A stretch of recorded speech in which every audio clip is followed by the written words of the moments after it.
নালাগেও নানিবি cab. কথা Tapan Gogoi. নালাগেও নানিবি cab. চেনেহী আজলি আইজনীক নগতাবিচোন অচিনাকি এসোপাৰ হাতত।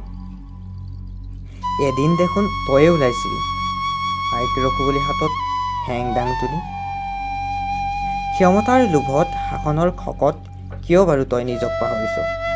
যি মনেৰে ঘৰ এৰিছিলি আজি কিয় বাৰু সেই ভুল তই নিজেই কৰ? ক্ষমতাৰ খকত তোৰ যিদিনা ফাটিব মুখ সিদিনা বুজিবি কিহত কৰিলি দুখ। নালাগেও নানিবি কেব। নিজ মাতৃক আনক বিকি অপমান নকৰিবিচোন। শ শ শ্বহীদৰ তেজ জাতি মাটি ভেটি বুলি তেটো ফালি ফালি গাদিয়া জুৰিলি। আৰু সেই জাতি মাটিকে কিয় বাৰু টুপি পিন্ধালি? নালাগেও নানিবি কেব। খেদৌ খেদ বিদেশী খেদ।